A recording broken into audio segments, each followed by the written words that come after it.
আসসালামু আলাইকুম। সকল মৎস্যচাষী ভাইদের জানাচ্ছি 1992 সালে প্রতিষ্ঠিত রাষ্ট্রীয় পুরস্কারপ্রাপ্ত মৎস্যচাষী ভাই মৎস্য চাষী নাসিরের পক্ষ থেকে প্রাণঢালা শুভেচ্ছা।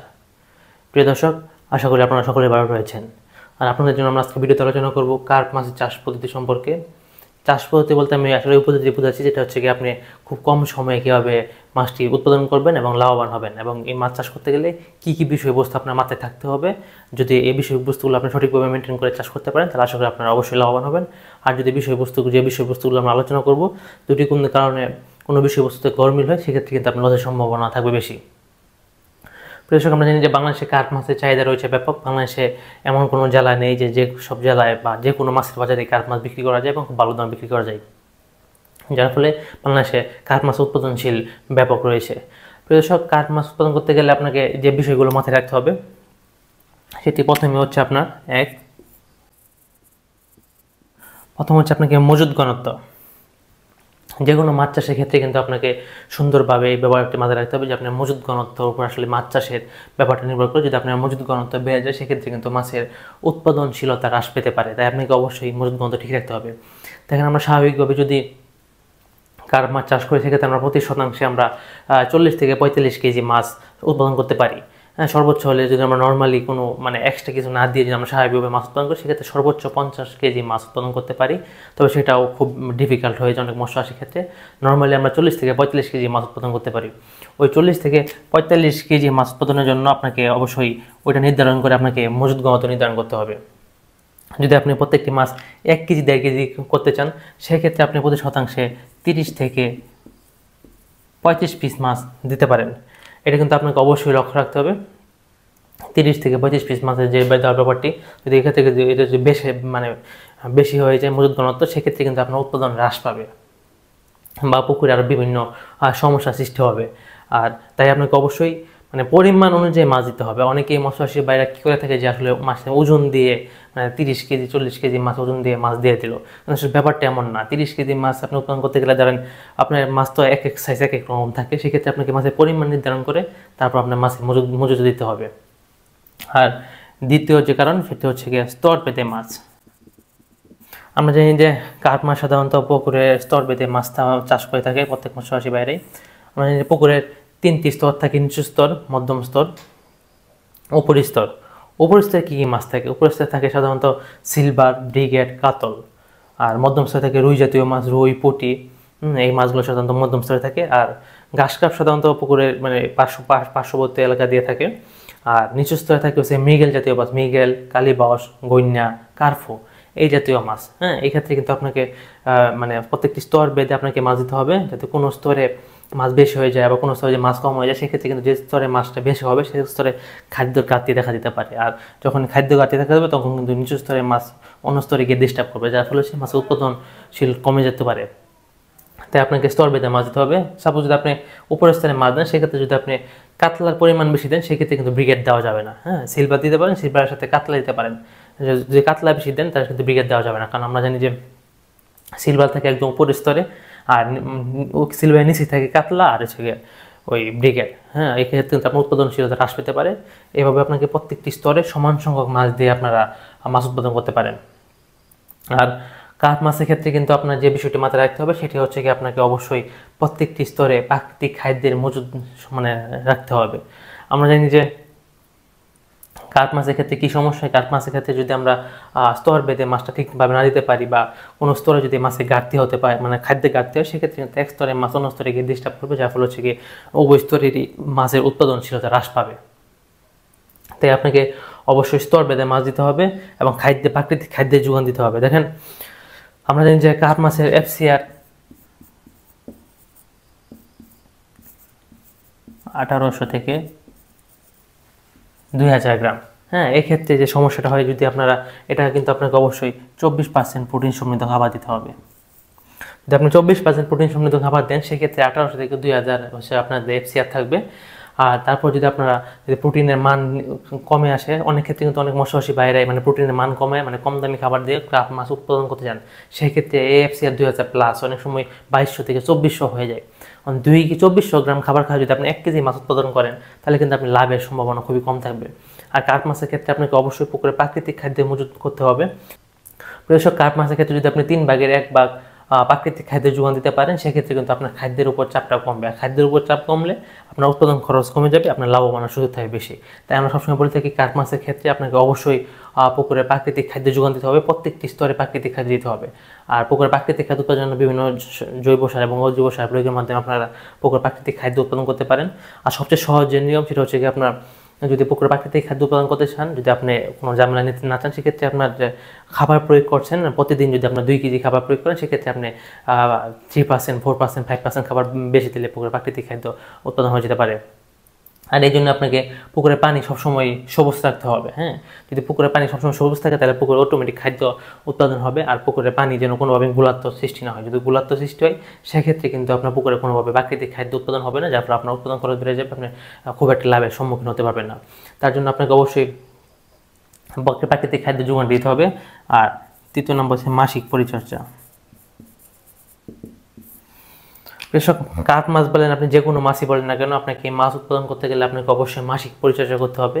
আর আপনারা কীভাবে মাসিক পরিচর্যা করবেন সেটা নিয়ে আমাদের একটা ভিডিও রয়েছে, আর সেই ভিডিওটা আমি ডেসক্রিপশন বক্সে দিয়ে দিব। তাও শর্টকাটে বলতে গেলে আপনাকে প্রতি মাসে অন্তত 250 থেকে 300 গ্রাম চুন প্রয়োগ করবেন, 150 থেকে 200 গ্রাম লবণ প্রয়োগ করবেন, তাছাড়া জীবাণুনাশক প্রয়োগ করতে পারেন অবশ্যই। আর হচ্ছে গিয়ে আপনার যেহেতু কার্প মাছ আপনি স্তর বেঁধে চাষ করবেন, সেক্ষেত্রে আপনার খাদ্য প্রয়োগ করবেন। এছাড়া কিন্তু কার্প মাছে এই যে নিচু স্তরটা দেখতে পাচ্ছেন, হ্যাঁ, এখানে কিন্তু বিভিন্ন কারণে আসলে বিভিন্ন গ্যাসের সৃষ্টি হতে পারে, যেমন অ্যামোনিয়া গ্যাস, হ্যাঁ, সব বিভিন্ন গ্যাসের সৃষ্টি হতে পারে। সেক্ষেত্রে আপনি কী করবেন, সেক্ষেত্রে হচ্ছে আপনার প্রতি 15 দিন অন্তর অন্তর যদি হররা টেনে দেন, হ্যাঁ, হররা টেনে দেওয়ার মাধ্যমে কিন্তু এই যে গ্যাস যে রয়েছে, এই গ্যাসগুলো বুদবুদ আকারে বের হয়ে যাবে, যার ফলে আপনার পুকুরের পরিবেশ ঠিক থাকবে, মাছ সুস্থ থাকবে। এই জন্য আপনাকে প্রতি 15 দিন অন্তর অন্তর আপনার পুকুর হররা টেনে দেবেন, যার ফলে হচ্ছে কি আপনার পুকুরে গ্যাস মুক্ত থাকবে আপনার, এবং মাছের উৎপাদন খুবই ভালো হবে। কারণ আমরা যে পুকুরে গ্যাসের কারণে বিভিন্ন সমস্যা হতে পারে। হ্যাঁ, তাছাড়া যদি আপনার পুকুরে পর্যাপ্ত পরিমাণ ফাইটোপ্লাঙ্কটন তৈরি করতে পারেন, প্রাকৃতিক খাদ্য যোগান দিতে পারেন, সেক্ষেত্রে কিন্তু এই বিষাক্ত অ্যামোনিয়া গ্যাস কিন্তু ফাইটোপ্লাঙ্কটন পুষ্টি হিসেবে গ্রহণ করে থাকে, এবং তারপর হচ্ছে যে পুকুরে পর্যাপ্ত পরিমাণ অক্সিজেন সরবরাহকারী থেকে ফাইটোপ্লাঙ্কটন দেয়। আপনাকে অবশ্যই পুকুরে ফাইটোপ্লাঙ্কটন বা প্রাকৃতিক খাদ্যের যোগান রাখতেই হবে কার্প মাছ উৎপাদনের ক্ষেত্রে। প্রেক্ষক এই তো গেল সেগুলোই পুকুরে যে মাসিক পরিচর্যা করতে হবে। মাসিক পরিচর্যার অংশ হিসাবে আপনার প্রতি 15 দিন অন্তর অন্তর হররা টেনে দিবেন, তারপর চুন, লবণ এগুলো অবশ্যই প্রয়োগ করতে হবে, জীবাণুনাশক প্রয়োগ করতে হবে।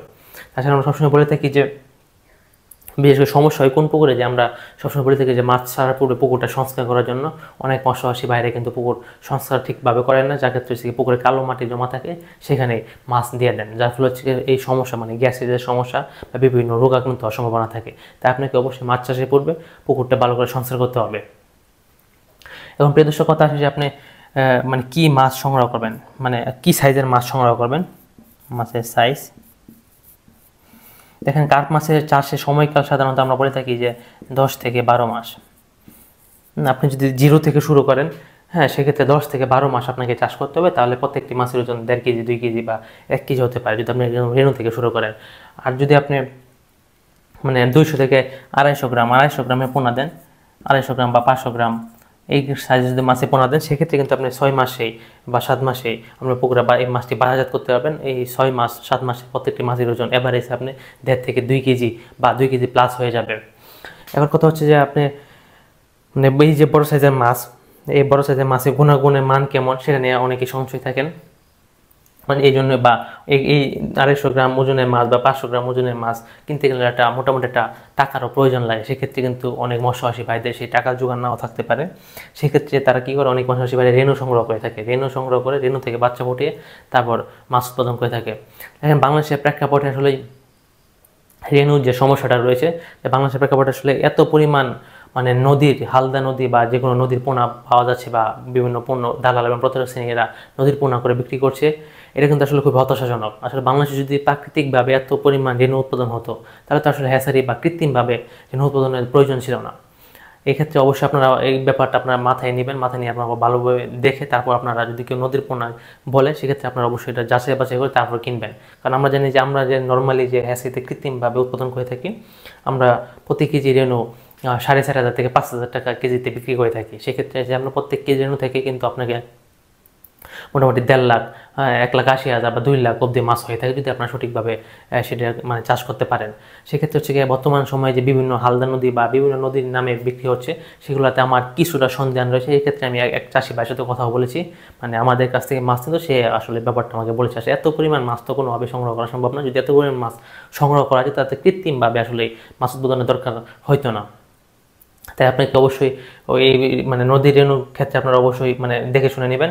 আর তাছাড়া হচ্ছে কি আপনারা অনেকে গুণগত মানসম্পন্ন রেণু নিয়ে চিন্তিত থাকেন, আর গুণগত মানসম্পন্ন রেণু নিয়ে যারা চিন্তিত থাকেন তাদের জন্য আমরা বাই পরিবার রয়েছি আপনাদের পাশে। আপনারা আমাদের কাছে যে কোনো মাছের রেণু এবং খুব ভালো জাতের রেণু আপনারা এসে সরাসরি আমরা প্রত্যেক সোমবার হচ্ছে গিয়ে মানে কার্প মাছের হরমোন প্রয়োগ করে থাকি। আপনারা চাইলে আমাদের বোট মাছ সরাসরি দেখে এসে তারপর আমাদের মাছ সংগ্রহ করতে পারেন।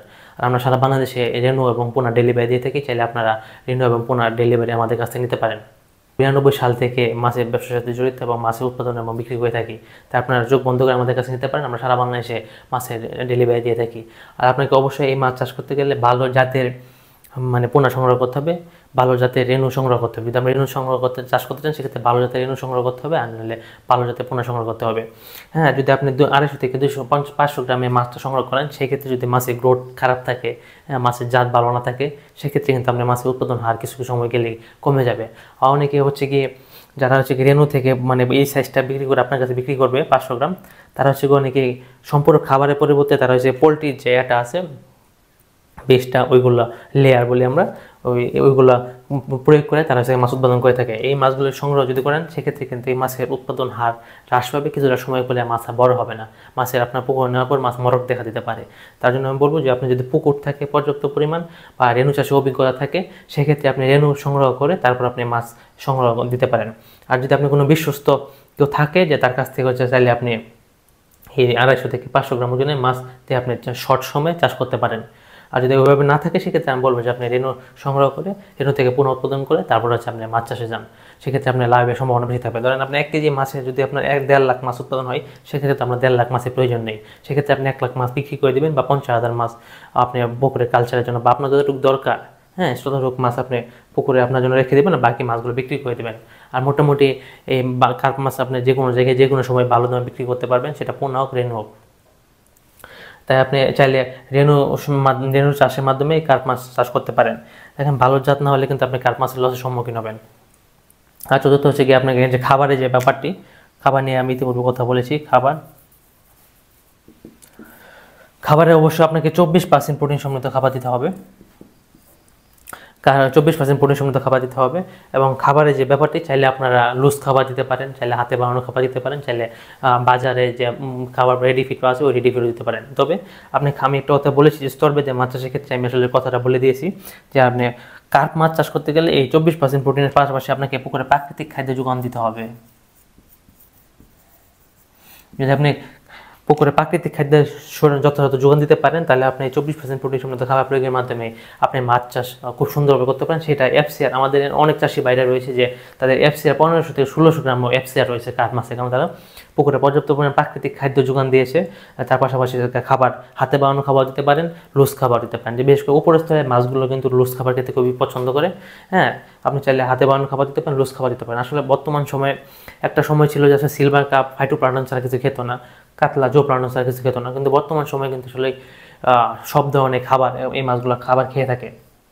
আপনি দেখবেন যে এখন পুকুরে যখন কার্প মাছ চাষ করেন, খাবার দিলে কিন্তু সব মাছই কিন্তু খাবার খেতে আসে। নিচের স্তরের মাছও কিন্তু এখন উপরের স্তরে খাবার খেতে আসে। আসলে মাছের যখন মানে পেটে খিদা থাকে, সেক্ষেত্রে তারা যে খাবারই পায় না কেন খাবার খেতে আসে। সেক্ষেত্রে আপনি চাইলে বাজারে রেডি ফিড দিয়েও খাবার চাষ করতে পারেন। তারপর তাছাড়া হচ্ছে লুজ খাবার বা আপনার হাতে বানানো খাবার দিয়ে আপনি এই মাছের চাষ করতে পারেন। তবে এই মাছ চাষের ক্ষেত্রে আপনাকে অবশ্যই গুণগত মানসম্পন্ন পোনার দিকে আপনাকে অবশ্যই লক্ষ্য রাখতে হবে, এবং নতুন যে জাত রয়েছে ওই জাত থেকে আপনাকে মাছের সংগ্রহ করতে হবে। মাছের ব্রোড মাছ যেন কোনোভাবে 2 কেজির নিচে না হয়, 2 কেজি, 2.5 কেজি, 3 কেজি বোট থাকলে আপনি ওইখান থেকে সংগ্রহ করবেন। আপনার চাইলে আমাদের কাছে বোট সরাসরি দেখে নিতে পারেন। বিশেষত এই ছিল আসলে কার্প মাছ চাষের আপনার সহজ থেকে সহজতর বুদ্ধি, যে আপনি যদি এই পরামর্শগুলো মেনে মাছ চাষ করেন তাহলে আপনি অবশ্যই কার্প মাছে সহজে লাভবান হবেন। আর এছাড়াও মানে মাছ চাষ সম্পর্কিত যে কোনো তথ্য পরামর্শ জানতে আমাদের স্ক্রিনে বা ডেসক্রিপশনে থাকা নাম্বারে যোগাযোগ করবেন। আর যে কোনো মাছে পোনা রেণু সংগ্রহ করার জন্য আমাদের স্ক্রিনে থাকা নাম্বারে যোগাযোগ করবেন। আমরা সারা বাংলাদেশে হোম ডেলিভারি দিয়ে থাকি। আমরা শুধু প্রিয় দর্শক মাছ বিক্রি করি না, আমরা বিক্রিগত সেবা দিয়ে থাকি। চাহিদা যে কোনো সমস্যা সমাধানে আমাদের রয়েছে নিজস্ব অভিজ্ঞ টিম, তারা আপনাদের পুকুর পরিদর্শনের মাধ্যমে সেবাটি দিয়ে থাকে, নিশ্চিত হয়ে থাকবে। এসব ভিডিও dedicated করলাম না, আমাদের পরবর্তী ভিডিও আসার পর্যন্ত সকলে ভালো থাকেন, সুস্থ থাকেন, এখানে বিদায় নিচ্ছি। আসসালামু আলাইকুম।